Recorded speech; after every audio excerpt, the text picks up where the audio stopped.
The wind howled through the pines like a wounded animal, sending sheets of snow cascading across the Wyoming frontier. December 1885 had arrived with a vengeance, and the weather-beaten ranchers down in Cheyenne were already calling it the worst winter in memory. Up here in the foothills of the Laramie Mountains, where the land stretched raw and unforgiving beneath an iron-gray sky. Luke Carver guided his horse through drifts that reached the mare's belly. His breath formed clouds in the frigid air as he squinted against the driving snow. 3 days he'd been out tracking strays. 3 days of sleeping rough and eating cold biscuit, all for a handful of cattle that had wandered too far from the herd. The price of beef might be good this year, but it wouldn't matter much if half his stock froze to death before spring. The familiar outline of his cabin finally emerged through the white curtain of the storm, a dark smudge against the endless snow. No smoke rose from the chimney. No warm light glowed in the windows. Just another silent homecoming to an empty house. Same as it had been for the past 3 years. Luke dismounted near the barn, his joints stiff with cold. The mare nickered softly as he led her inside, grateful for shelter. He worked mechanically, removing her saddle and blanket, rubbing her down with handfuls of straw. His movements were those of a man who'd done this 10,000 times, who could tend to his horse in complete darkness if need be. When she was settled with fresh hay and a bucket of water that hadn't yet frozen solid, he trudged toward the cabin. The door creaked on its hinges as he pushed inside. The interior was scarcely warmer than the barn. Ice crystals had formed on the inside of the windows, and his coffee pot sat frozen solid on the cold stove. Luke dropped his saddlebags on the rough pine table and set about building a fire, his fingers clumsy with cold inside his worn leather gloves.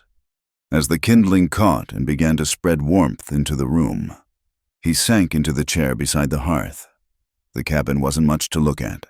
2 rooms built of hand-hewn logs, chinked with mud and moss. A bed with a straw tick mattress, this table and 2 chairs, a few shelves holding tin plates and cups.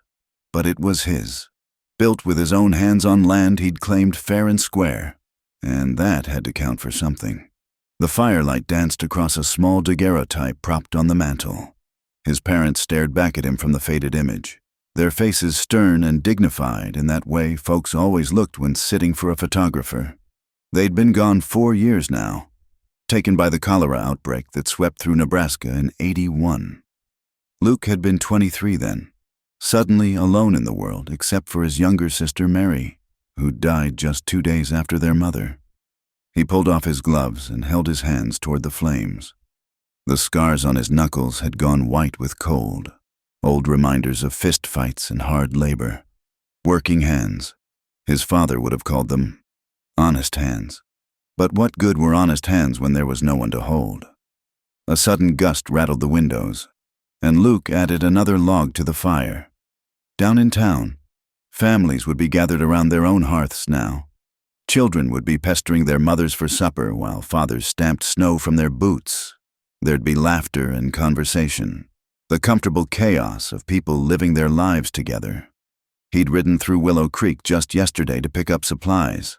The general store had been full of talk about the weather and worry about making it through to spring. Tom Morrison's wife was expecting their 4th child. The Hendricks family had packed up and headed back east, unable to take another winter of isolation. And old Sam at the livery had mentioned, casual as could be, that Clara Jameson was back in the territory. Luke stood abruptly and busied himself with making coffee, though his hands weren't quite steady as he measured out the grounds. Clara Jameson. He hadn't let himself think that name in months, had worked hard to bury it beneath the daily demands of running a ranch. But Sam's words had cracked open something inside him, and now her memory flooded back like water through a broken dam. She'd been 19 when her family moved to Willow Creek from Kansas, bringing with them Eastern notions about propriety and a determination to civilize the frontier. Luke had first seen her at the 4th of July dance in '82, wearing a blue calico dress and laughing at something her friend had said. Her hair was the color of autumn wheat, and when she'd caught him staring, she'd stared right back with eyes green as spring grass. They'd danced 3 times that night, scandalizing her mother and amusing half the town. Over the following months, they'd found excuses to encounter each other at church socials, in town on market days, at the harvest dance that October. By Christmas, Luke had been ready to propose, had even ridden to Denver to buy a ring with a small emerald that reminded him of her eyes. But Clara's father had different plans. Gerald Jameson was a man with ambitions, had moved west not to embrace the frontier but to profit from it.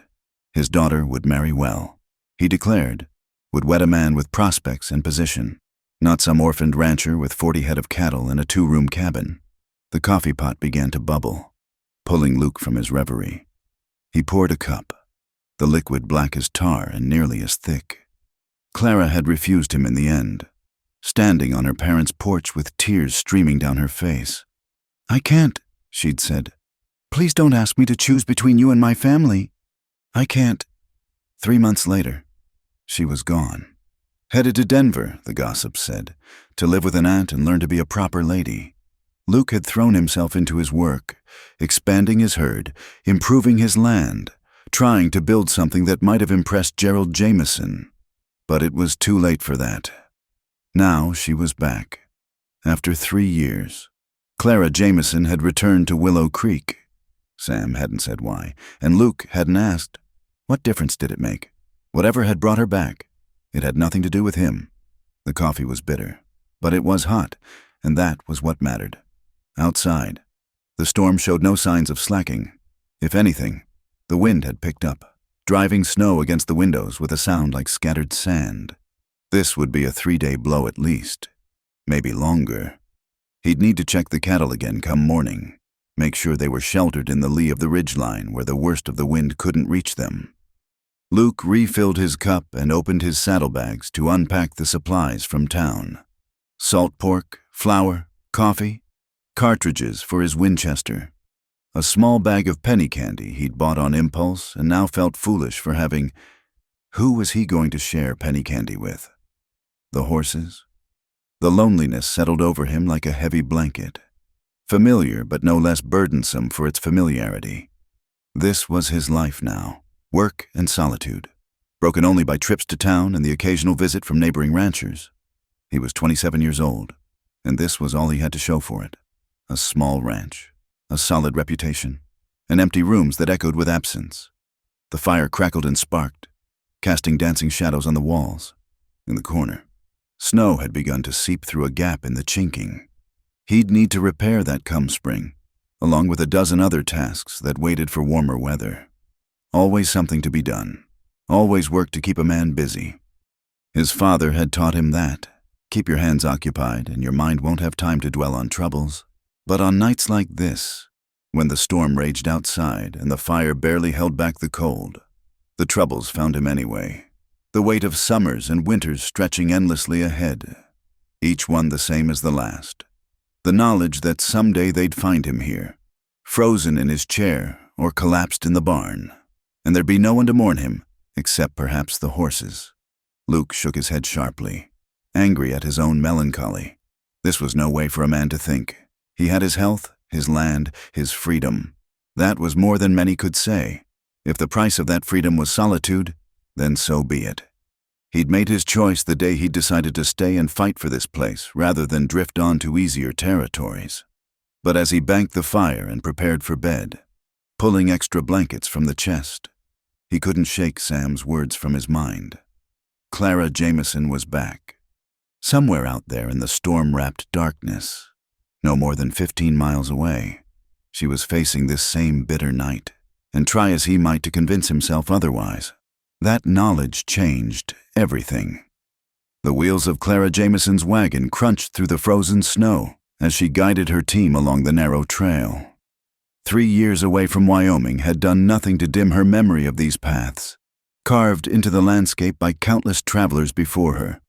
The horse's breath steamed in the bitter air, and she pulled her wool shawl tighter around her shoulders, though it did little against the cutting wind. She'd left Willow Creek at dawn, ignoring Martha Henderson's warnings about the approaching storm. "A woman alone has no business heading into the mountains with weather coming," Martha had said, her face pinched with disapproval. But then, Martha had always been free with her disapproval where Clara was concerned. The past 3 years had taught Clara many things, chief among them that a woman's business was whatever she decided it needed to be. She'd learned that lesson in Denver, watching her Aunt Catherine manage a boarding house with an iron will and a ledger book. She'd reinforced it in Colorado Springs, working in Mrs. Palmer's millinery shop while her parents grew ill, and she'd carved it into her heart when she'd buried them both within a week of each other last September, victims of the consumption that seemed to follow poverty like a shadow. Now she was back, not the eager girl who'd left, but a woman shaped by loss and hardened by necessity. The good people of Willow Creek could whisper all they wanted about her return. She had business to attend to, and that business led her up this winding trail toward Luke Carver's ranch. The land opened up as she crested a rise, revealing the valley where his spread lay nestled against the foothills. Even in winter's grip, she could see why he'd chosen this spot, sheltered from the worst winds.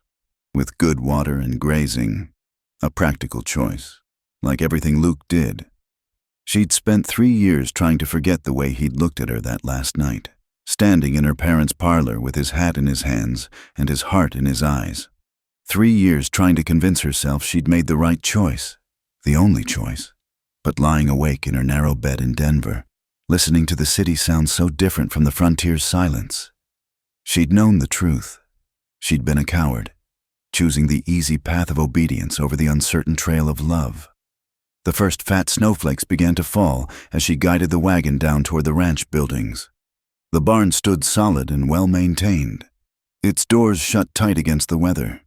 No smoke rose from the cabin's chimney, which meant Luke was likely out with the herd. She knew his patterns, his dedication to his stock. Even in a blizzard, he'd be checking on them, making sure they had shelter and feed. Clara pulled the team to a stop near the barn and climbed down, her boots sinking into the fresh snow. The wind had picked up considerably, driving ice crystals against her face. She needed to get the horses under cover before the storm truly hit. With practiced movements, she unhitched the team and led them into the barn's relative warmth. The familiar sense of hay and horses and leather wrapped around her like a remembered embrace. How many afternoons had she spent in her father's stable, finding peace among the horses when the house felt too constraining? Those days seemed a lifetime ago now, before she understood what it truly meant to be constrained. She was rubbing down the horses when she heard it, the creak of saddle leather and the soft nicker of a horse approaching. Her heart jumped, but she kept her movement steady, continuing to work as the barn door slid open behind her. "Stand easy there." Luke's voice came, low and cautious. "I'm armed." Clara turned slowly, keeping her hands visible. He stood silhouetted in the doorway, snow swirling around him. His Winchester held loose but ready. Even in the dim light, she could see how the years had marked him, deeper lines around his eyes, a harder set to his jaw, his shoulders broader beneath his heavy coat. "Hello, Luke," she said quietly. The rifle barrel dropped as recognition dawned. For a long moment, they simply stared at each other across the barn's dusty space. Then Luke stepped inside and slid the door shut, setting the Winchester carefully against the wall. "Clara," her name came out rough, as if he hadn't spoken in days. "What are you doing here?" "Currently, trying to keep my horses from freezing." She turned back to her work, needing something to do with her hands. Generally, that's a longer conversation. She heard his footsteps, the jingle of spurs as he moved to tend his own mount. They worked in silence for several minutes, the only sounds the horses breathing and the wind howling outside. The storm was building fast now, the barn walls creaking under the gusts. "You shouldn't have come," Luke said finally. "Not with this weather moving in. I've driven through worse." She hung the harness on its peg and faced him again. He was watching her with those gray eyes she'd never quite managed to forget, guarded now where once they'd been open. "I needed to speak with you. After 3 years." The words carried an edge sharp enough to cut. "Must be something mighty important." Clara lifted her chin. "It is." He waited, but she found the words lodged in her throat. "How did you tell a man you'd refused that you'd been wrong?" How did you explain 3 years of regret and revelation? She'd rehearsed this conversation 100 times on the trail from town. But now, faced with his closed expression and careful distance, every planned speech crumbled. "Storm's getting worse," Luke said when the silence stretched too long. "You'd best come inside. Can't have you freezing in my barn." He led the way to the cabin, holding the door against the wind as she passed through. The interior was much as she remembered. Sparse, functional, undeniably masculine. But there were changes, too. Books on the shelf that hadn't been there before. New curtains at the windows, store-bought rather than homemade. A rocking chair by the fire that looked recently crafted. "Coffee?" Luke asked, already moving to the stove. "Please." She settled into one of the chairs at the table, watching him work. His movements were economical, efficient, a man long accustomed to doing for himself. When he'd poured 2 cups and joined her at the table, they sat in awkward silence, the storm rattling the windows between them. "I heard about your parents," Clara said finally. "I'm sorry." Luke nodded, his face carefully neutral. "Heard about yours, too. Consumption's a hard way to go." "Yes," she wrapped her hands around the hot cup, drawing warmth. "They died disappointed in me." His eyebrows rose slightly, the first crack in his careful composure. "How so?" "I never married that banker's son from Denver they had picked out, never became the proper society lady they'd planned. Instead, I worked in a shop like common folk, served meals in my aunt's boarding house, scandalized them thoroughly." "Why?" The question came out to spite himself. She could tell.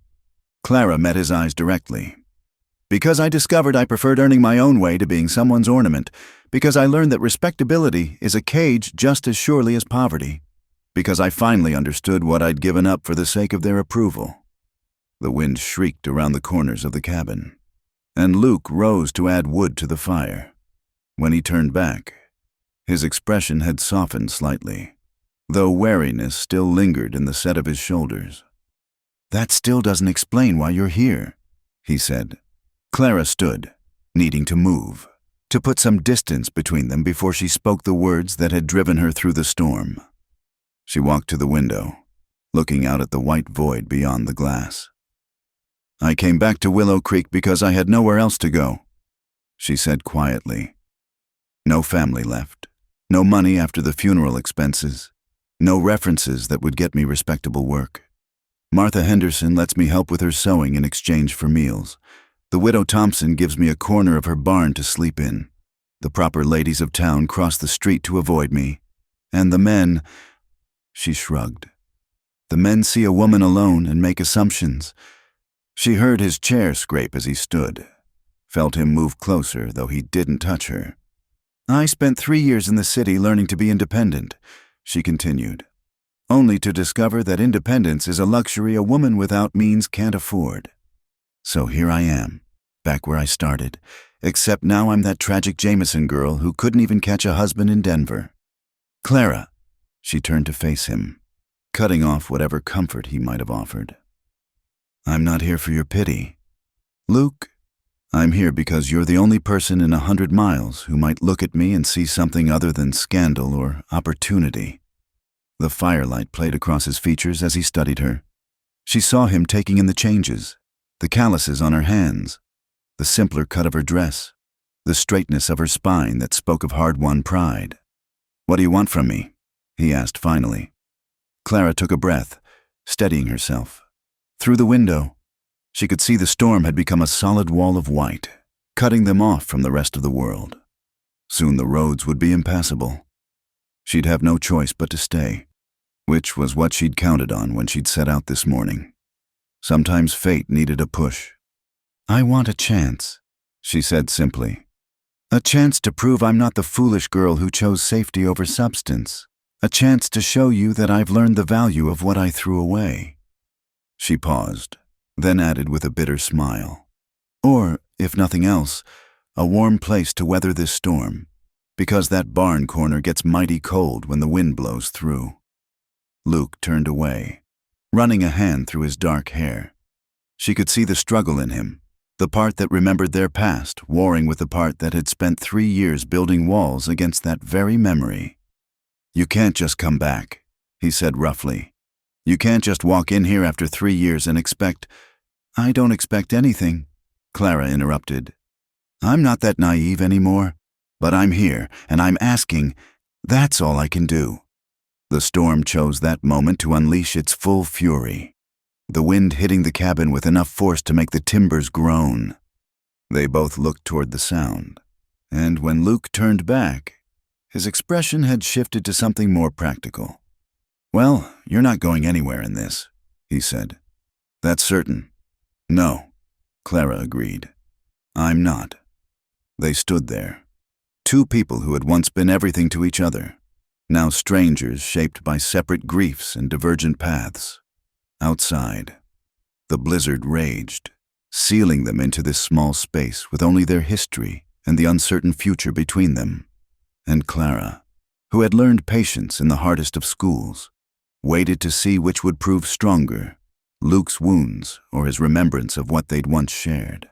The night deepened, and with it came a fury of wind and snow that seemed determined to tear the cabin from its foundations. Luke had insisted Clara take the bed in the small side room while he bunked down near the fire, but neither of them slept. The storm was too violent, the situation too strange, the weight of unspoken words too heavy in the air between them. Sometime past midnight, Clara emerged from the bedroom, wrapped in a quilt.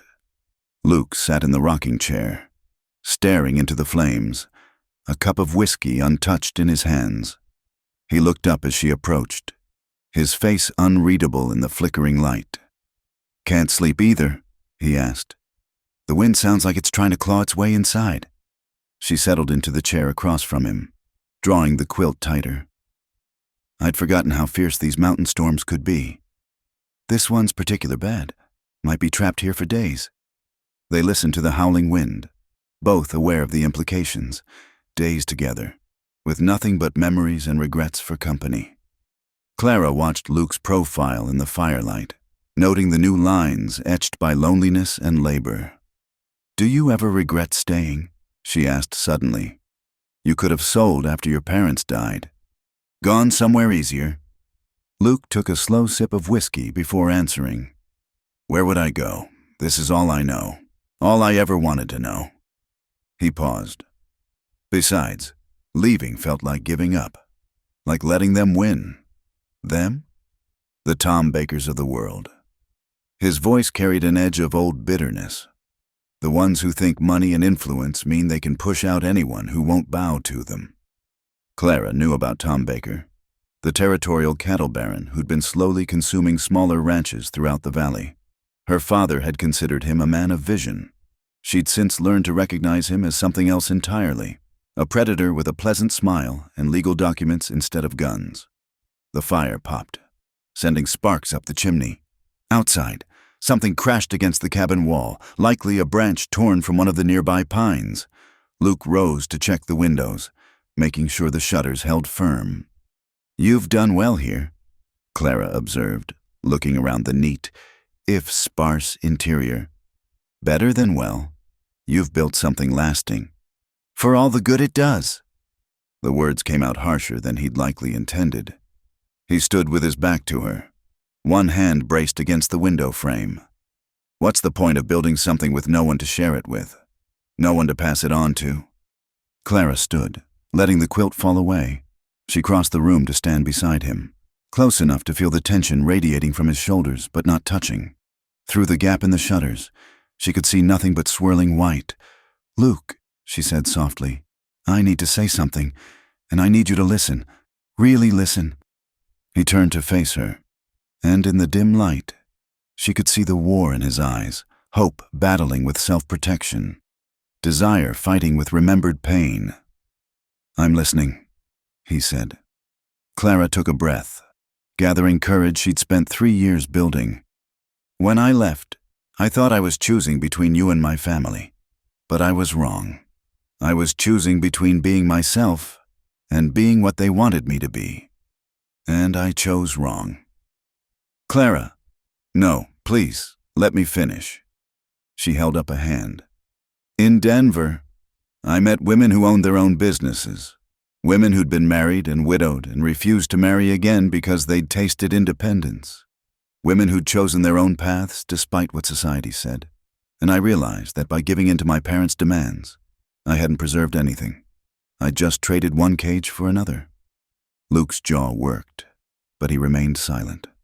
When they died, Clara continued. Their last words were about what a disappointment I'd become.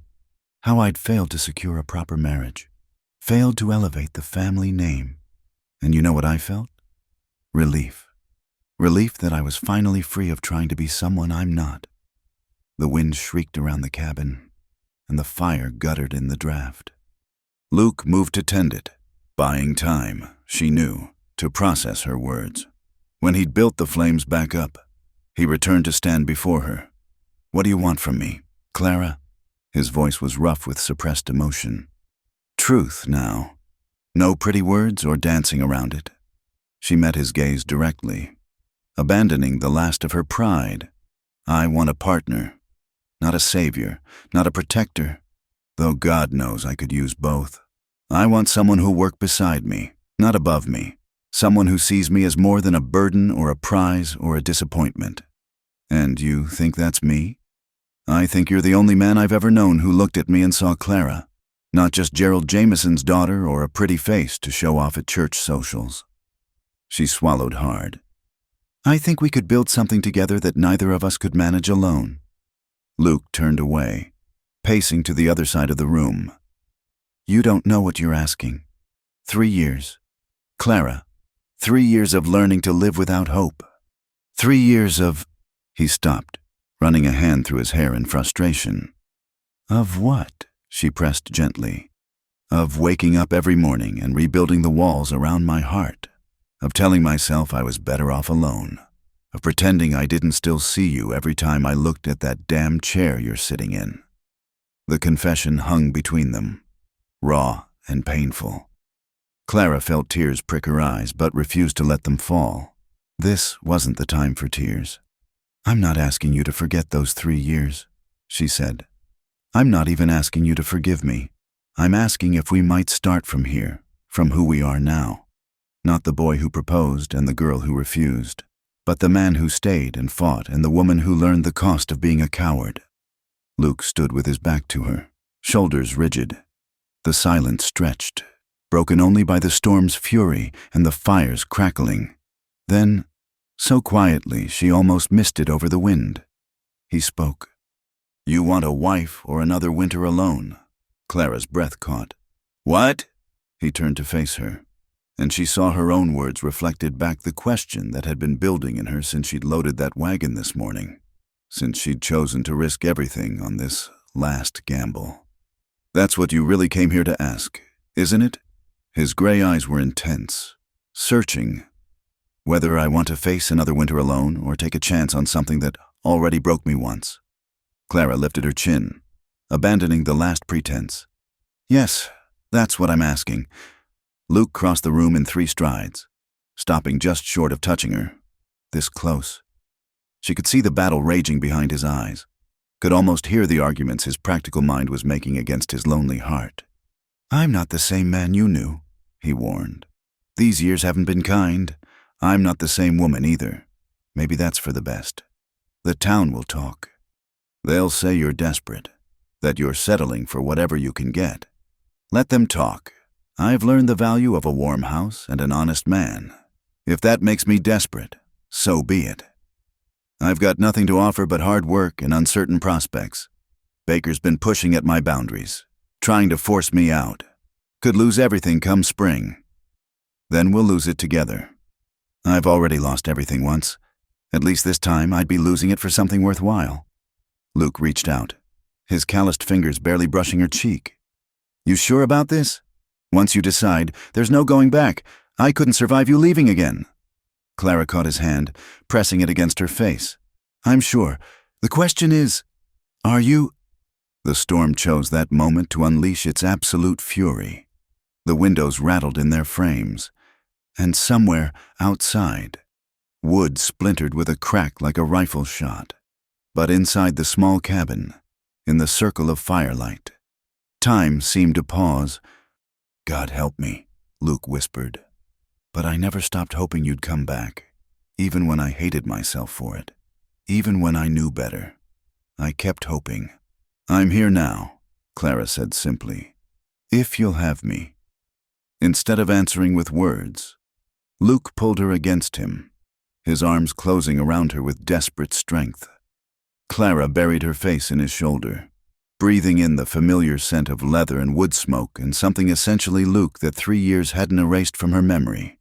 They stood there as the blizzard raged, two souls who'd traveled separate paths through grief and growth to arrive at this moment.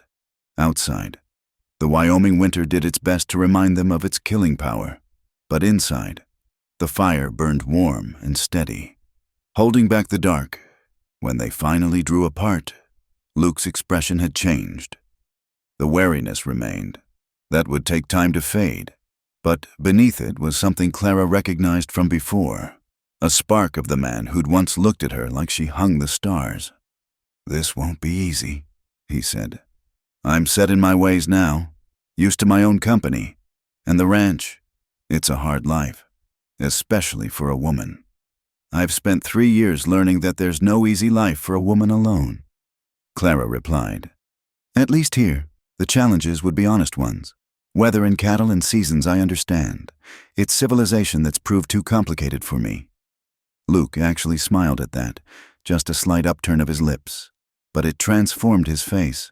"You always were too straightforward for your own good, and you always were too noble for yours," she countered. "Maybe between us, we can find a middle ground." The wind howled its fury, but somehow it seemed less threatening now. Luke guided her back to the chairs by the fire, pouring fresh coffee from the pot that had been keeping warm on the stove. "If we do this," he said, sitting across from her, "we do it proper. I won't have anyone saying I took advantage of your situation. What did you have in mind? Soon as this storm clears and we can get to town, we see the preacher, make it official before God and everybody." He paused. "That is, if you're willing." Clara felt a smile tug at her lips, the first real smile in longer than she could remember. "Luke Carver, are you proposing to me? Seems like you beat me to it," he said dryly. "But yes, I suppose I am. Figure it's only fair since I botched it so badly the first time." "You didn't botch anything. I was the one who—" "That's done," Luke interrupted firmly. "No looking back, remember? We start from here." Clara nodded, warmth spreading through her that had nothing to do with the fire.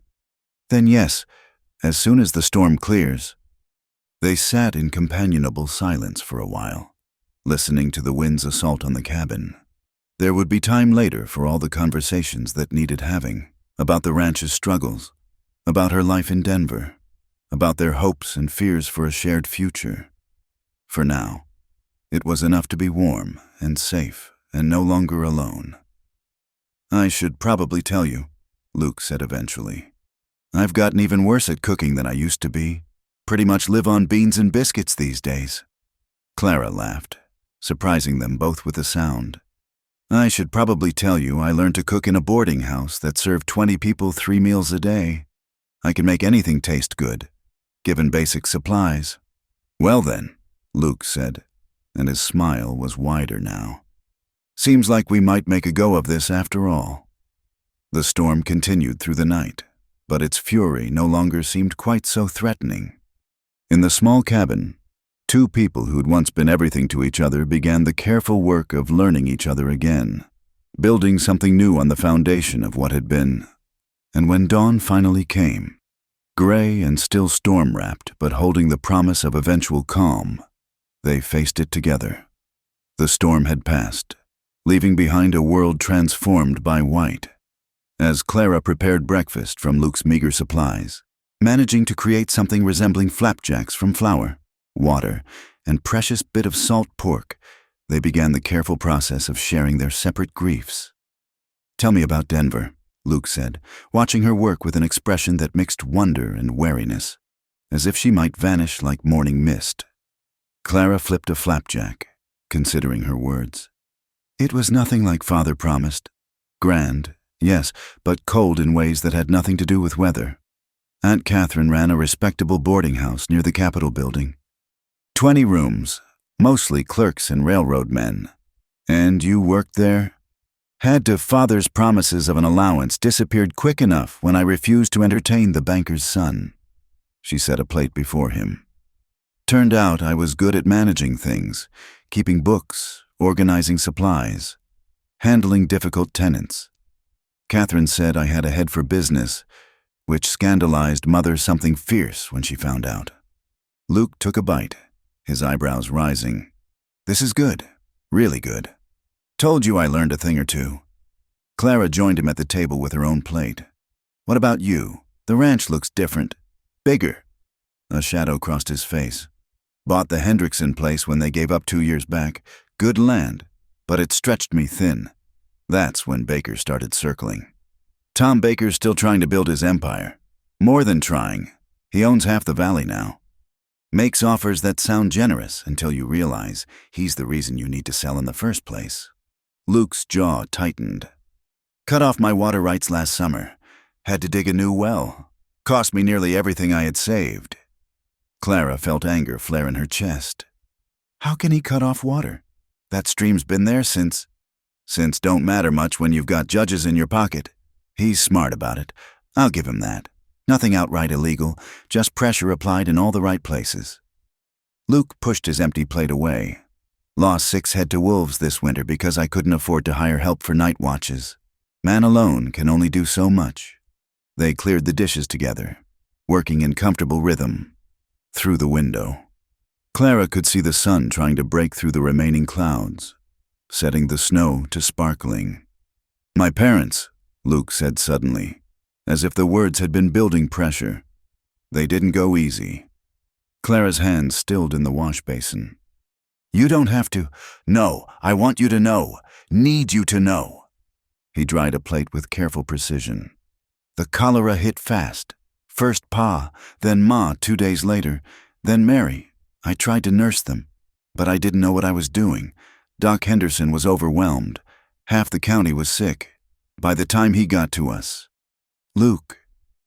Clara touched his arm gently. Mary was 12. She kept asking for water, and I gave it to her, much as she wanted. Found out later that was the wrong thing. Might have killed her faster. His voice was steady, but she could see the old pain in the set of his shoulders. After, some folks said I should have sent her to town when Pa first took sick.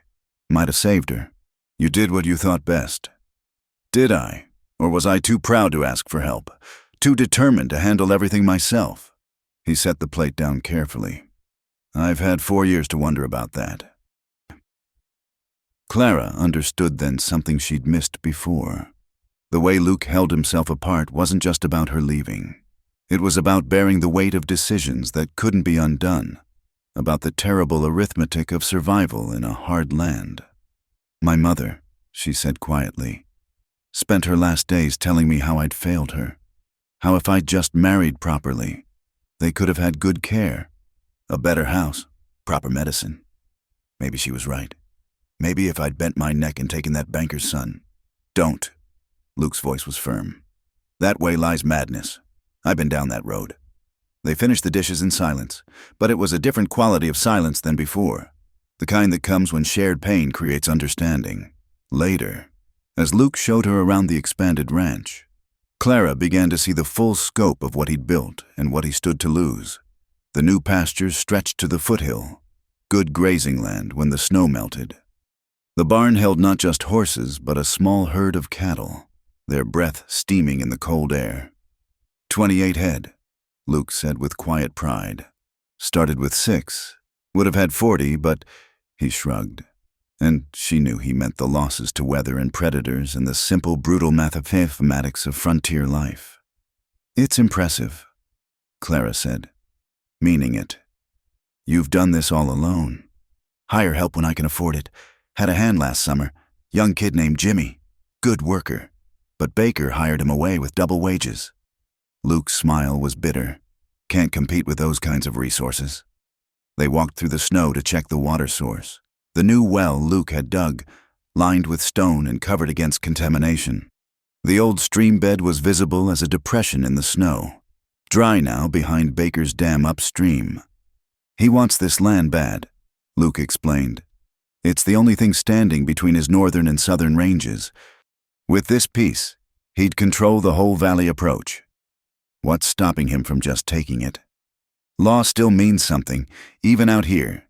He needs me to sell, or fail. He's betting on the latter. Luke kicked at a drift. Might win that bet. 2. Spring's going to be tight, if I lose many more cattle, or if beef prices drop. Clara heard what he wasn't saying, that taking on a wife now was foolishness, that he had nothing to offer but struggle and possible failure. She also heard the steel underneath, the determination that had kept him fighting when easier men had folded. I know something about keeping books, she said casually. Might be there's savings to be found, ways to stretch what you have. Luke glanced at her, a spark of hope quickly suppressed. Maybe so. As they headed back to the cabin, Clara asked the question that had been nagging at her. Why didn't you ever marry?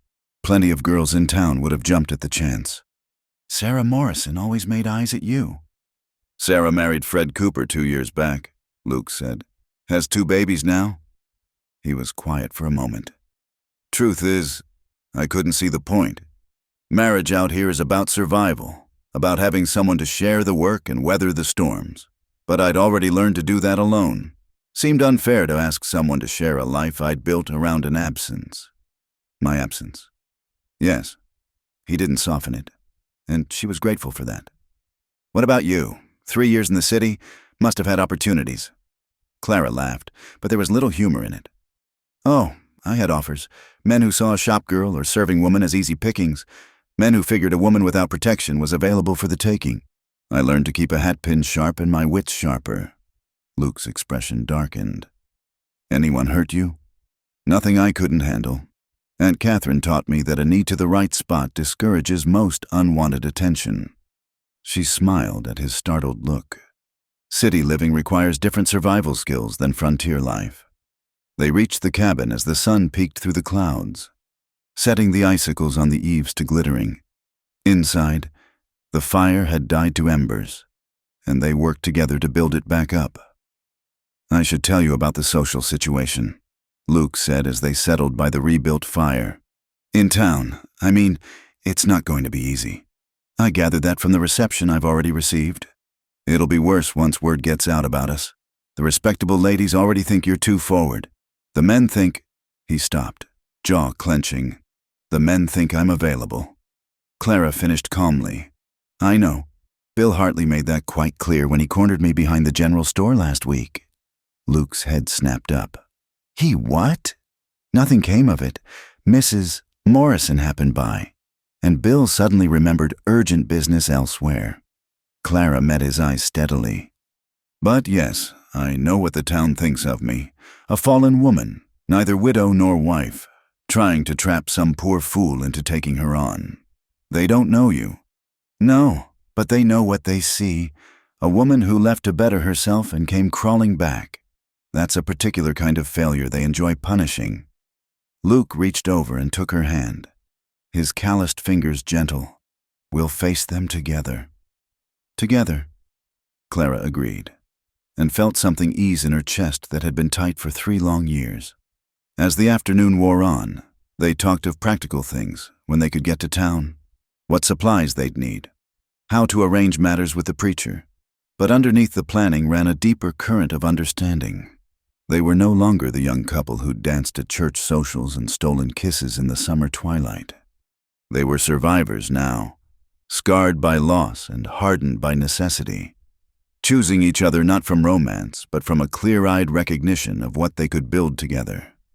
I won't lie to you, Luke said as darkness began to fall.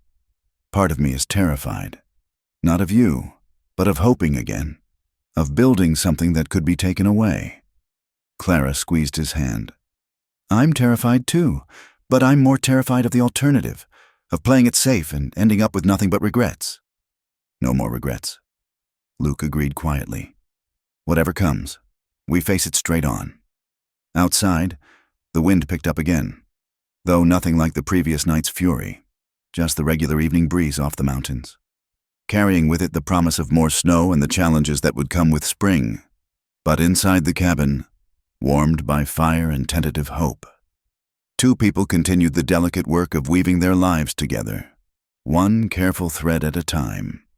The morning after the storm dawned crystal clear, with the kind of brilliant blue sky that only comes after blizzards have scrubbed the air clean. Luke and Clara worked side by side to dig out the barn doors and check on the livestock. The cattle had weathered the storm in the sheltered grove Luke had chosen, though one calf looked weakened from the cold. "We'll need to bring that one in," Luke said. "Already planning. Can't afford to lose any more." Clara helped him carry the shivering calf to a stall in the barn, watching as he worked with gentle efficiency to warm the animal. His hands were sure and careful, revealing a tenderness that might have surprised those who only saw the taciturn rancher he showed the world. By midday, they'd cleared enough of a path to attempt the journey to town. The wagon wheels crunched through fresh snow as they made their way down the mountain, both aware that this trip would change everything. Word of Clara staying at Luke's ranch would have already started spreading. The smoke from his chimney, visible for miles, would have told that tale. "There's something else I should mention," Luke said as they neared Willow Creek. "Tom Baker's been courting Judge Morrison's daughter. Word is they'll announce an engagement soon." Clara understood the implication immediately, making his hold on the valley even stronger, and making it even harder for small ranchers to get fair hearings in any disputes. Luke's jaw was tight. Man's building himself a kingdom out here. The town appeared before them, smoke rising from dozens of chimneys into the still air. As they drove down Main Street, Clara could feel the eyes following them from behind curtained windows. Mrs. Henderson stood in front of the mercantile, her mouth falling open as she recognized Clara sitting beside Luke on the wagon seat. "Let them look," Clara said quietly, lifting her chin. Luke pulled up in front of the small church at the end of the street. Reverend Davis emerged from the parsonage next door, his weathered face showing surprise, but not. Clara was relieved to see disapproval. "Luke, Miss Jameson." He nodded to each of them. "How can I help you folks?" "We'd like to arrange a wedding." "Reverend," Luke said without preamble. "Soon as possible." The Reverend's eyebrows rose, but he gestured them inside. His small study smelled of pipe tobacco and old books, a comforting contrast to the cold outside. He settled behind his desk, studying them both with keen eyes. "This is rather sudden," he observed mildly. "No more sudden than it should have been 3 years ago," Luke replied. "We've wasted enough time. Reverend?" "I see." Reverend Davis turned his attention to Clara. "And you, Miss Jameson, this is what you want?"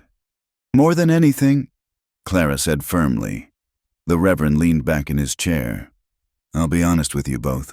There's been talk about Miss Jameson's return, about her circumstances. A quick wedding will only fuel more gossip." "Let them gossip," Luke said. "We're not doing this for the town's approval." "Perhaps not. But you'll have to live with these people, trade with them, worship beside them, rely on them in hard times." The Reverend's voice was gentle, but firm. "I've seen what happens when a couple sets themselves apart from the community. It's a hard road." Clara leaned forward. "With respect, Reverend, I've already been set apart. They made that decision when I came back unmarried and poor. At least with Luke, I'll face their judgment as a wife rather than a target." The Reverend considered this, then nodded slowly. "When would you like the ceremony?" "Day after tomorrow, if you're willing," Luke said. "Give us time to get the license and make arrangements." "Very well. Saturday morning. Then, will you have witnesses?" Luke and Clara exchanged glances. Who in town would stand up with them, given the circumstances? "We'll find someone," Luke said. They left the church and headed for the courthouse to file for the license. The clerk, a thin man named Walter Pruitt, could barely contain his excitement at being the first to officially know about the impending marriage. Clara could practically see him composing the story he'd tell at the saloon that evening. "Need supplies while we're here," Luke said as they left the courthouse. "Best to stock up before..." before the gossip makes even shopping uncomfortable. Clara finished. I understand. They entered Morrison's general store together, the bell above the door announcing their arrival with a cheerful chime that seemed to mock the sudden silence that fell over the customers inside. Mrs. Morrison stood behind the counter, her face a mask of polite disapproval. Mr. Carver, she said coolly, deliberately not acknowledging Clara. What can I do for you? Luke pulled out his list, ignoring the slight. Need flour, coffee, salt pork, ammunition for my Winchester, and whatever fabric you've got suitable for a dress. The last item caused a stir among the women pretending to shop while eavesdropping. Mrs. Morrison's lips pursed even tighter. Fabric? She repeated. For a wedding dress. Clara said clearly, meeting the woman's eyes. Nothing fancy, just something proper for a church ceremony. The silence in the store could have been cut with a knife. Then, from the back corner, came an unexpected voice. I've got some nice blue wool I was saving. You're welcome to it. Everyone turned to see Mrs. Kowalski, the Polish blacksmith's wife, emerging from behind the notions display. She was a stout woman with kind eyes who'd always existed on the edges of Willow Creek society herself, her accented English and foreign ways keeping her from full acceptance. That's kind of you, Clara said, genuine warmth in her voice. It's good to see happiness. Mrs. Kowalski said simply, too much sorrow in long winter. I stand witness for you, if you need. Luke cleared his throat, clearly moved. We'd be honored, ma'am. Mrs. Morrison efficiently, if coldly, filled their order. As they loaded the supplies into the wagon, Clara noticed several men gathered outside the saloon, watching them with speculative eyes. She recognized Bill Hartley among them, his expression ugly. Trouble? She asked Luke quietly. Maybe, probably. Nothing we can't handle. But his hand rested on his rifle as they climbed back onto the wagon seat. They made one more stop at the blacksmith's shop, where Stan Kowalski greeted them with a gap-toothed smile and enthusiastic handshake. My Anna tells me good news, he boomed in his thick accent. Is about time someone catches this one. Yes? He clapped Luke on the shoulder hard enough to stagger him. You need anything. You ask these... He made a dismissive gesture toward the saloon. These men who talk and talk but never do. You need real help. You come to Stan. As they drove out of town, Clara felt a mixture of emotions. The hostility had been expected, but the unexpected kindness from the Kowalskis touched her deeply. Perhaps they wouldn't be entirely alone after all. That was brave of them, she said. Standing with us won't make their lives easier. Stan's good people. Came here 8 years ago with nothing but his tools and his wife. Built that shop from nothing while folks sneered at his accent. Luke guided the horses around a drift. He knows what it's like to be on the outside. They spent the rest of the journey discussing practical matters. How to rearrange the cabin to accommodate 2 people properly. What needed to be done before the ceremony. How to manage the ranch work together.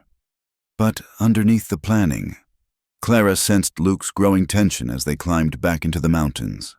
That evening, as Clara altered the blue wool with careful stitches, Luke paced the cabin like a caged wolf. What is it? She finally asked. And don't say nothing. You're wearing a groove in the floor. He stopped, running a hand through his hair. I keep thinking about Hartley and those others at the saloon, the way they were looking at you. They've been looking at me like that since I returned. I'm used to it. Well, I'm not. The words came out sharp. And once you're my wife, they'll need to learn some respect. Clara set down her sewing. Luke, you can't fight the whole town for my honor. That's not what I need from you. Then what do you need? She stood and crossed to him, placing a hand on his arm. I need you to trust me. Trust that I can handle whispers and looks. What I couldn't handle was facing them alone, with no standing, no protection under the law, no partner to share the burden. She met his eyes. I'm not some delicate flower that needs defending. I'm choosing this life with my eyes open. Luke covered her hand with his. I know, It's just, I failed to protect you before, from your father's ambitions, from the pressure to leave. I won't fail again. You didn't fail. We both made choices. Now we're making new ones. She squeezed his arm. Together this time. He pulled her into an embrace, and they stood there as the fire crackled and the wind whispered around the eaves. Outside, the moon rose over the snow-covered peaks, casting everything in silver light. The challenges ahead seemed less daunting with another's strength to lean on. Day after tomorrow, Luke murmured into her hair. Seems like a lifetime away, and no time at all. Clara agreed. A lifetime of winters ahead of us. But no more alone, he said, and she heard the wonder in his voice, as if he still couldn't quite believe it. No more alone, she confirmed, and felt the truth of it settle into her bones like coming home. As they returned to their evening tasks, Clara to her sewing, Luke to checking his equipment for tomorrow's work, the cabin felt different, fuller somehow, as if the presence of shared purpose had expanded the walls. The blue wool began to take shape under Clara's skilled hands, transforming from simple fabric into a symbol of new beginnings. Tomorrow would bring its own challenges. There would be fences to mend, literally and figuratively.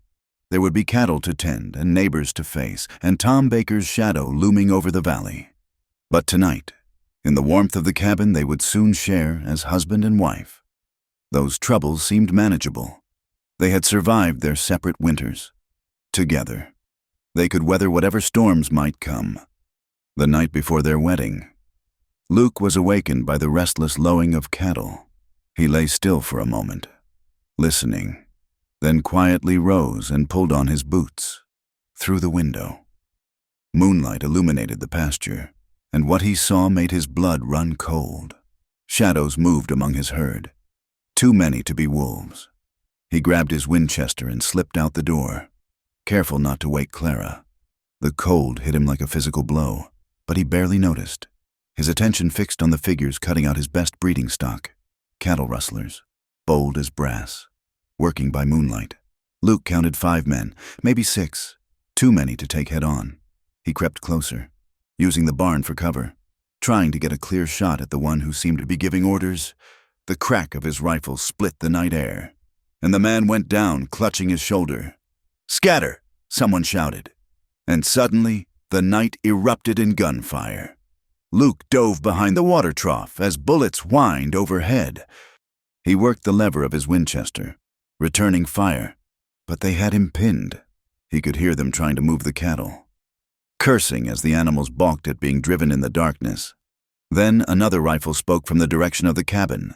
Clara, he realized with a mixture of pride and fear. She'd positioned herself at the window, laying down covering fire that sent 2 rustlers scrambling for their horses. "That's Carver's place," one of them shouted. "Didn't sign up to face no army." "Ain't no army, just him and some woman," another voice answered. "Circle around the back." Luke's heart hammered as he realized they were trying to flank the cabin. He broke from cover, sprinting across the open ground, firing as he ran. A bullet tugged at his sleeve. Another kicked up dirt at his feet, but he made it to the cabin's front door. "Clara, they're coming around back." She was already moving, grabbing the shotgun from above the mantel. Through the back window, they could see 2 figures approaching. Clara didn't hesitate. She smashed out the glass with the gun barrel and fired both barrels into the night. The buckshot scattered the attackers, sending them diving for cover. "How many are hit?" Luke asked. "Reloading. 1 down by the barn, 2 more winged at least." Clara reported, surprisingly calm. "They're pulling back." Sure enough, the rustlers were retreating, dragging their wounded comrade. They'd managed to cut out maybe 8 head of cattle, but the rest of the herd was scattering, too spooked to be easily gathered in the dark. "Let them go," Luke said as Clara started to reload. "Not worth dying over 8 head."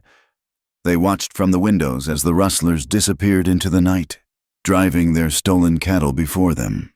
When he was sure they were gone, Luke lit a lantern and checked the yard. Blood on the snow showed where his first shot had hit home, and more blood trails led toward where the horses had been tied. "You all right?" he asked Clara, finding her still at the back window. "Fine, just angry." She set down the shotgun with steady hands. "The night before our wedding, and they try this?" Luke pulled her close. "Could be coincidence, or could be someone doesn't want this marriage to happen." Clara finished. "Someone who benefits from you failing." They both thought of Tom Baker, but neither said the name aloud. Accusations without proof would only make things worse. "We should report this to the sheriff." Clara said, "Sheriff Morgan's in Baker's pocket. He'll make a show of investigating. Maybe question a few drifters. Then declare the trail cold." Luke's voice was bitter. "Justice out here comes from the barrel of a gun, not a badge." They spent the rest of the night taking turns on watch, but the rustlers didn't return. As dawn broke, Luke surveyed the damage. 8 had gone, including his best bull. The loss hurt, but it could have been worse, much worse. "We're still getting married today," Clara said firmly as they prepared for the trip to town. "They want to scare us off? Make us cower? They'll learn different." Luke looked at her, hair pinned up neat, wearing the blue wool dress she'd altered to fit perfectly, chin raised in defiance, and felt something fierce and protective rise in his chest. "That we will," he agreed. The ride to town was tense, both of them armed and watchful, but they encountered no trouble. Word of the rustling had somehow already spread. Luke suspected one of the rustlers had been local and talked, and people stared as they passed.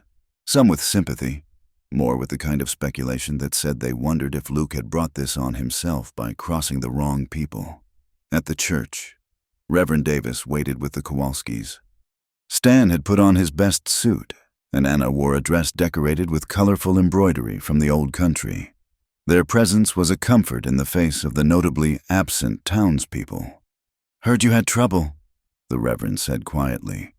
"Nothing we couldn't handle," Luke replied. "Still want to go through with this?" "More than ever," Clara said, taking Luke's arm. The ceremony was simple and brief. Reverend Davis spoke about partnership in the face of adversity, about building something lasting in a harsh land. Stan and Anna stood witness, their faces solemn with the importance of the moment. When Luke slipped his mother's ring onto Clara's finger, he'd kept it hidden all these years, hoping, her eyes misted but didn't overflow, "I now pronounce you husband and wife." Reverend Davis concluded, "What God has joined, let no man tear asunder." As they signed the register, making it official, a commotion arose outside. Through the church windows, they could see riders approaching, a dozen men, led by Tom Baker himself. Luke's hand went to his gun, but the Reverend placed a restraining hand on his arm. "Not in God's house," he said firmly. They emerged from the church to find Baker sitting his horse like a king surveying his domain.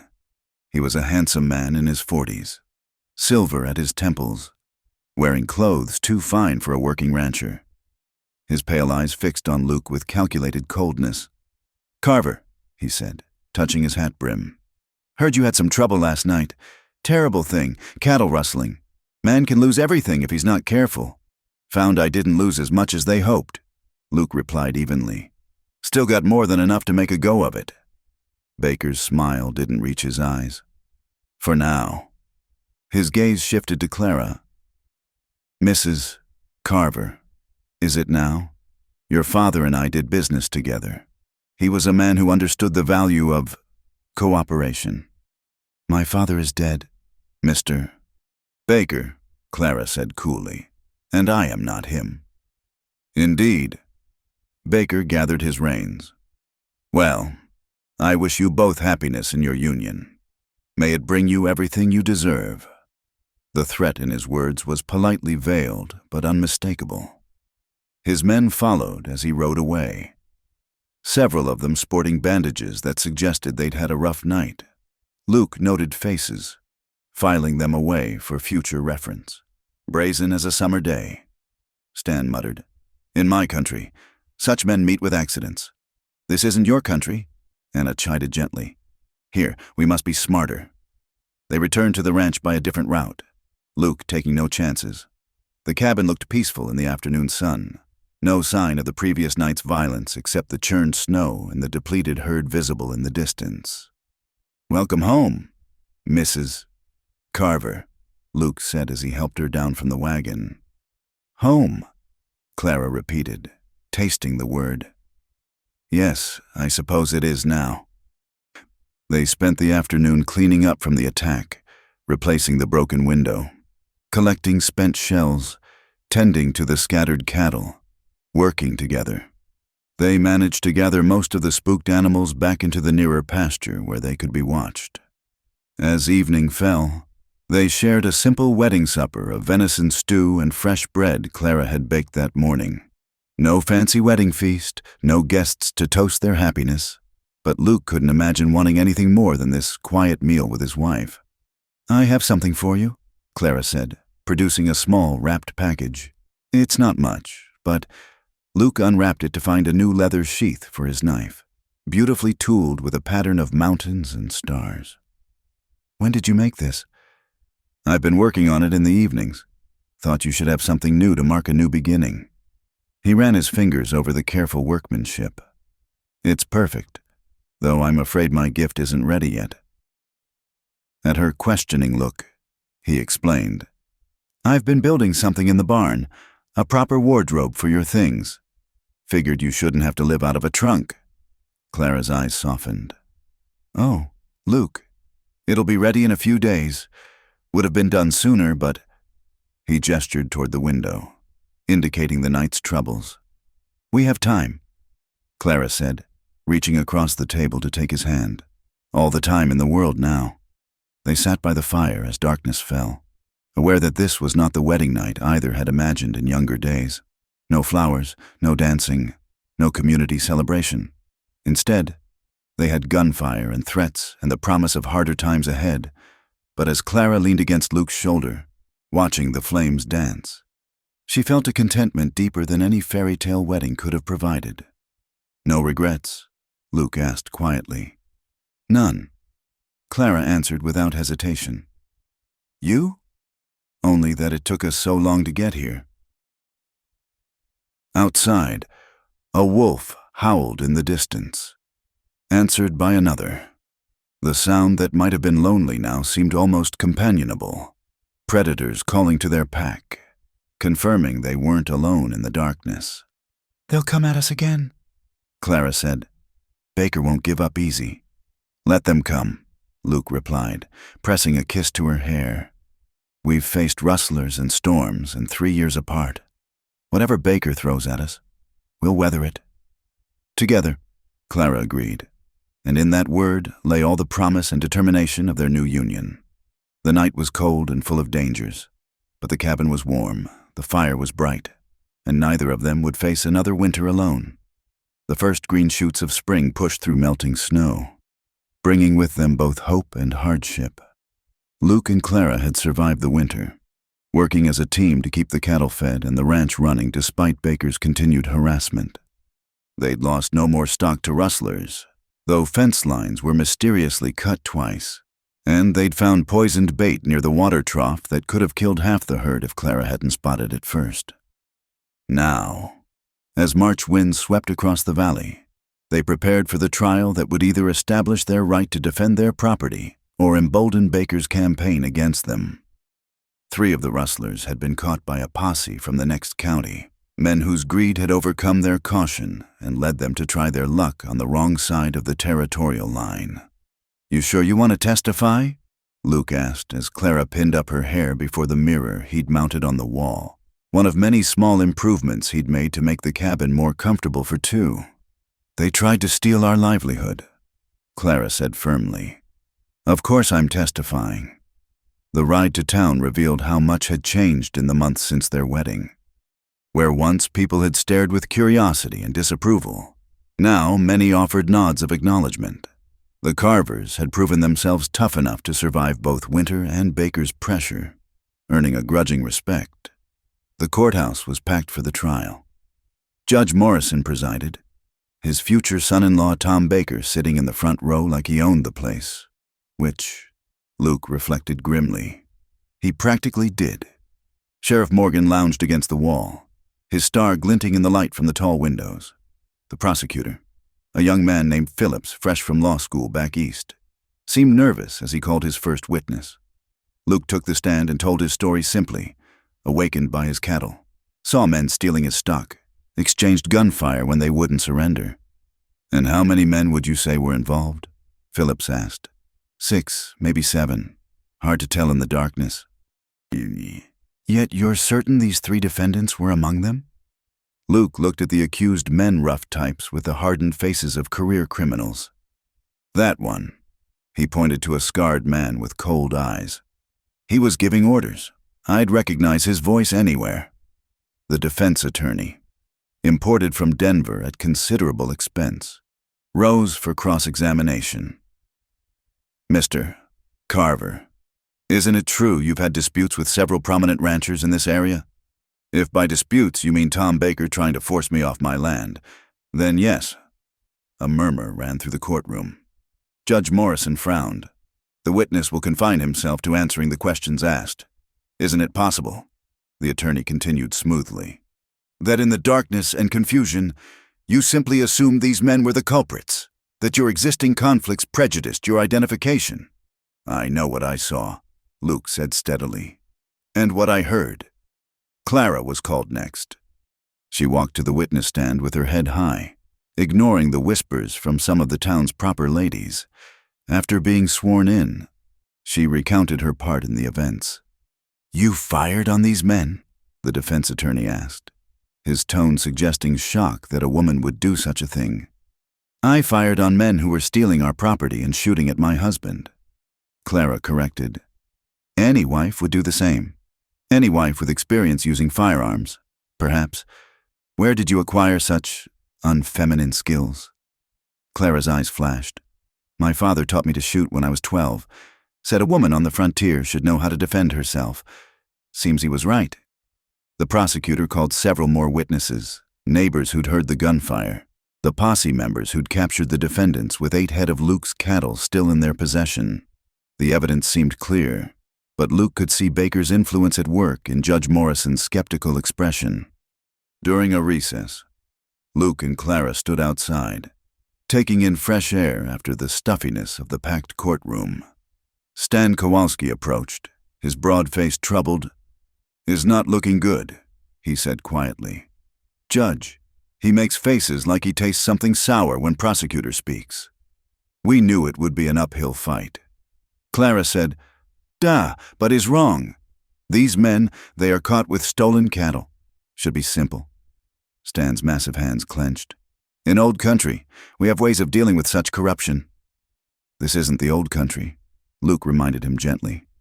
"We do things by law here. Law that bends for rich men." Stan spat. "Is no different from old country after all." Court reconvened, and the defense attorney called his witnesses. Character witnesses who swore the defendants were good men led astray, never mind their criminal records in other territories. Then came the moment Luke had been dreading. Tom Baker was called to the stand. Baker took his oath with a solemn expression, playing the part of a concerned citizen. "I've known Mr. Carver for several years," he said in response to the defense attorney's questions. "He's a determined young man, perhaps too determined sometimes." "What do you mean by that?" "Well, ranching in these parts requires a certain amount of cooperation. Water rights, grazing boundaries, that sort of thing. Mr. Carver has always been resistant to working with his neighbors." Luke gritted his teeth at the lies flowing smooth as honey. Clara placed a restraining hand on his arm. "Are you suggesting Mr. Carver might have overreacted to a perceived threat?" The attorney prompted. "I wouldn't want to speculate," Baker said, managing to sound reluctant. "But when a man feels cornered, sees enemies everywhere, well, sometimes innocent men can be caught up in that kind of thinking."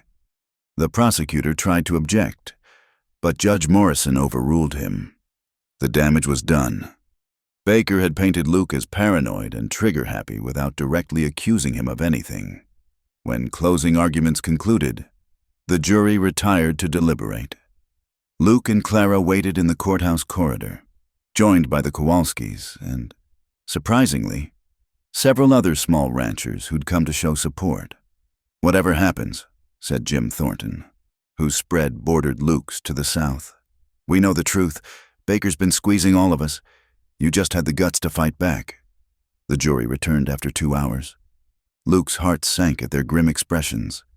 The foreman stood, a slip of paper trembling in his weathered hands. "On the charge of cattle rustling, we find the defendants guilty." A shocked silence fell over the courtroom. Tom Baker's expression went from smug to stunned. Judge Morrison looked like he'd swallowed a lemon as he had no choice but to pronounce sentence 5 years hard labor for each man. Outside the courthouse, Phillips, the young prosecutor, shook Luke's hand enthusiastically. "I wasn't sure we'd manage it, but that jury, all small farmers and ranchers, they knew what was really at stake." "Thank you," Clara said warmly. "You did a fine job." As they prepared to leave town, Baker appeared, flanked by several of his men. "Congratulations," he said, the word dripping acid. "You won this round, but this isn't over. Carver, not by a long shot." "It's over for those 3, Luke replied. "And for any others thinking to try the same thing, word gets around." Baker's eyes narrowed. "Indeed it does. For instance, word about mortgages coming due, about banks calling in loans, about all sorts of unfortunate circumstances that can befall a small ranch." "Is that a threat, Mr. Baker?" Clara asked loudly enough for passers-by to hear. Baker smiled coldly. "Merely an observation about the uncertain nature of frontier life. Mrs. Carver, good day to you both." As they drove home, Clara was quiet, processing the day's events. Finally, she said, "We won the battle, but he's right. This isn't over."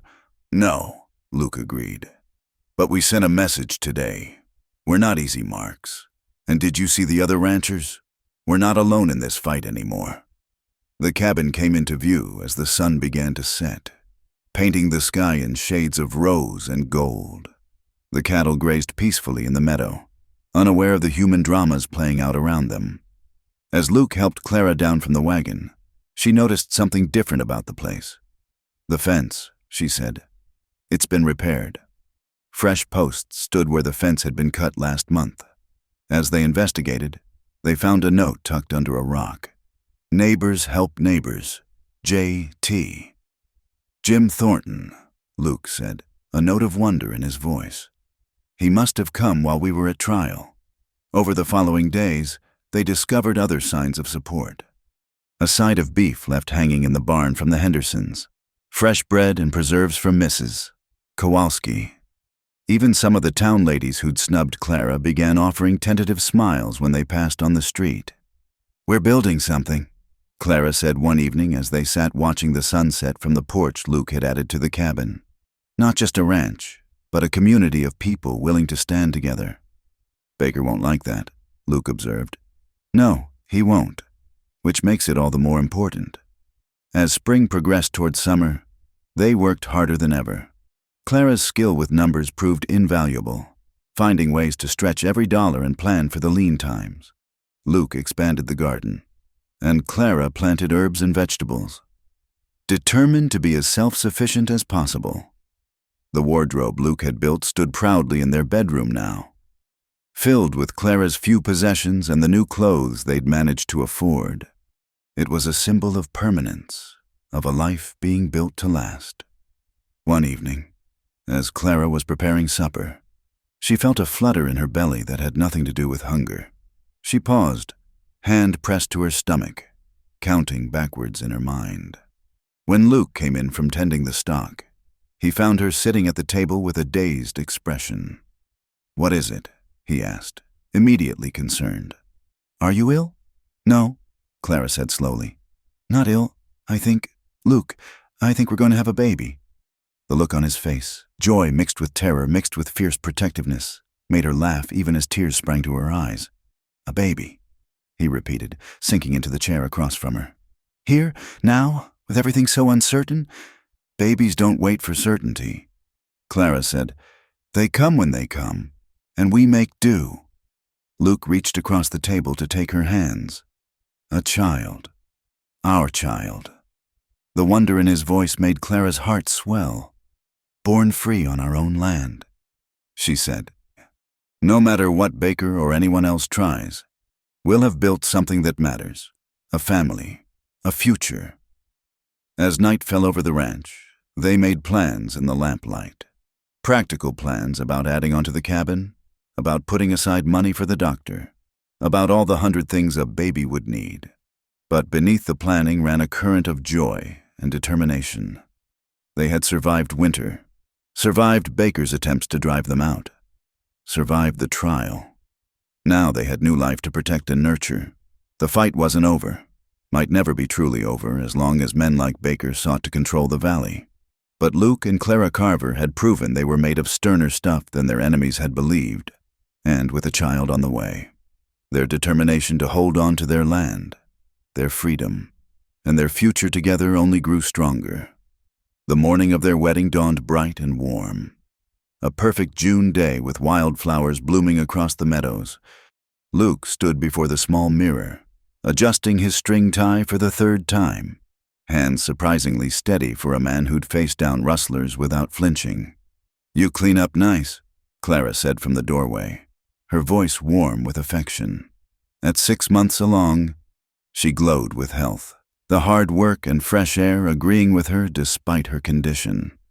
"Not as nice as you," Luke replied, taking in her appearance. She wore a simple green dress that brought out her eyes, wildflowers woven through her hair. The blue wool dress from their first wedding had been carefully packed away. This ceremony was about new beginnings, not past struggles. They'd decided on a proper wedding celebration, partly at the urging of their neighbors who'd stood by them through the trials of spring, and partly because Clara had said firmly, our child should know their parents were married with joy, not just necessity. The meadow behind the church was transformed.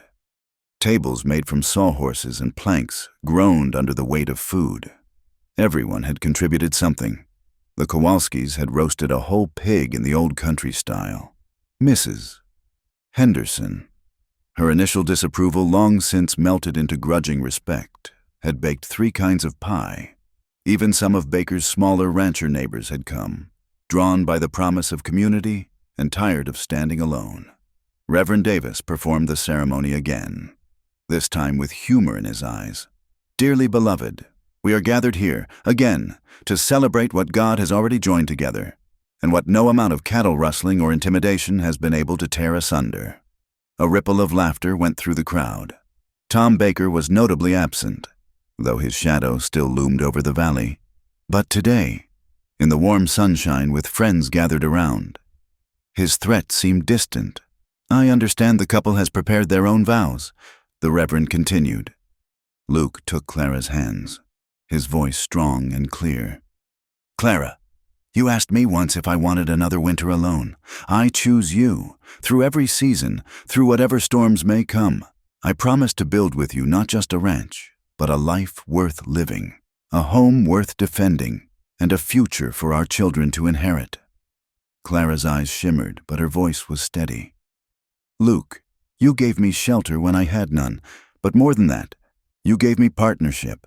I promise to stand beside you, rifle in hand if need be, ledger book more likely, through drought and plenty, through trials and triumphs, building something that neither of us could create alone." As they kissed, sealing their vows, a cheer went up from the assembled crowd. Even crusty old Jim Thornton was seen wiping his eyes, though he'd deny it if asked. The celebration that followed was like nothing the valley had seen in years. Stan Kowalski brought out his accordion, and soon couples were dancing on the packed earth. Children ran between the tables, stealing cookies and playing tag. The women clustered around Clara, offering advice about babies and remedies for everything from colic to teething. Luke found himself pulled aside by a group of ranchers.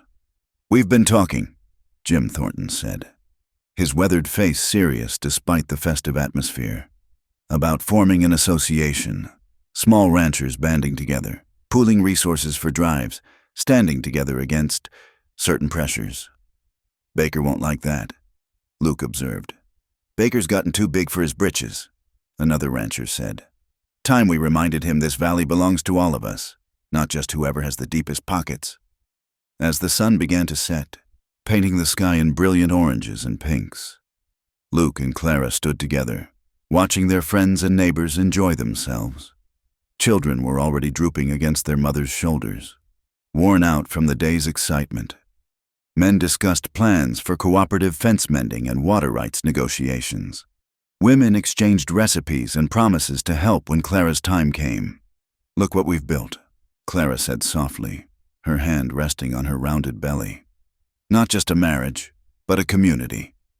"Your father would be scandalized," Luke said with a small smile. "All these improper people, working together instead of trying to climb over each other." "My father was wrong about a lot of things," Clara replied. "But he was right about one thing: the frontier does need civilizing. He just had the wrong idea about what that meant." As if summoned by the mention of old wrongs, a rider appeared on the horizon, spurring his horse hard toward the celebration. Luke tensed, hand moving instinctively to where his gun would normally rest. But he'd left it inside for the wedding. The rider proved to be young Tommy Morrison, the judge's youngest son. He pulled up in a cloud of dust, eyes wide with excitement and fear. Mr. Carver, Mrs. Carver," he gasped out. "Pa sent me to warn you. Baker's at the courthouse right now, filing papers. Says he's got proof of a prior claim to your water rights, dating back to before you bought the Hendrickson place." A hush fell over the gathering. Luke felt Clara's hand tighten in his. "Let him file," Jim Thornton said loudly. "We all know that's hogwash. That water's been running free since before Baker ever set foot in this valley." "Maybe so," Tommy said. "But he's got some fancy lawyer from San Francisco backing him up. Pa says it might stick." Luke looked around at the faces surrounding them, worried but determined, afraid but angry. These people had become more than neighbors. They'd become allies, friends, family of choice, if not blood. "Then we fight it," he said simply. "Together." "Together," came the echo from dozens of throats. The celebration continued, but with a different energy now, less carefree but more purposeful. Plans were made, strategies discussed. The women organized a fund for legal fees. The men talked about which lawyer from Denver might take their case. As the evening wound down and families began departing for home, each stopped to shake Luke and Clara's hands, to offer congratulations and promises of support. The Kowalskis were among the last to leave. "You have made something good here," Anna said, embracing Clara carefully. "When baby comes, you send Stan, day or night. We come help." When they were finally alone, Luke and Clara sat on their porch, watching the stars appear in the clear sky. The sounds of the celebration still seemed to echo in the air. Laughter and music and the voices of people choosing to stand together. "No regrets?" Luke asked, as he had on their first wedding night. "None," Clara answered, as she had before, but this time she added, "Only anticipation, for the baby, for the fight ahead, for the future we're building." Luke placed his hand over hers on her belly, feeling the flutter of movement within. "He's going to be a fighter, this one."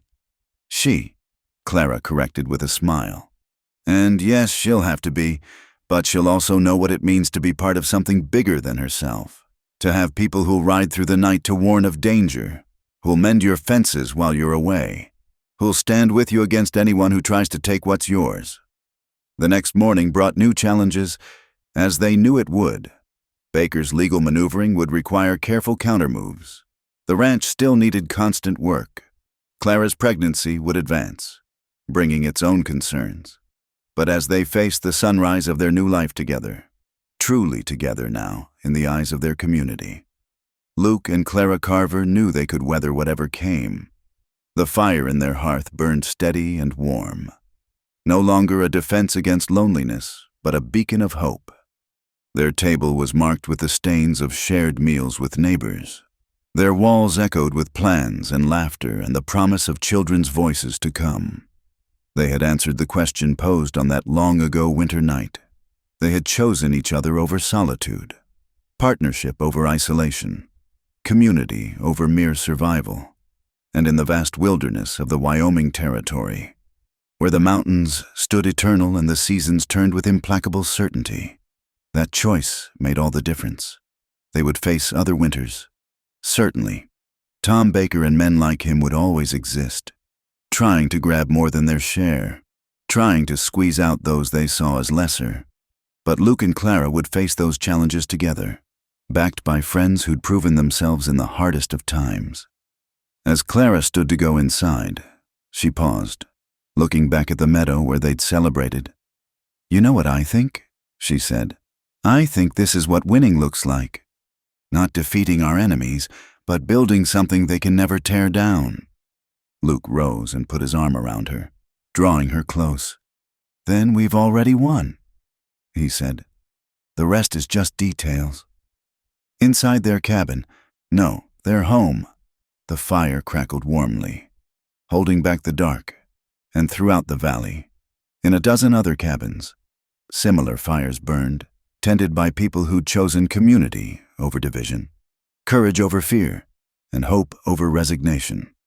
The Wild West was changing, one choice at a time, one family at a time, one act of neighborly kindness at a time, and at the heart of it, Luke and Clara Carver stood together, proof that love could grow even in the harshest ground, that two people who'd found their way through loss and loneliness could build something beautiful and lasting.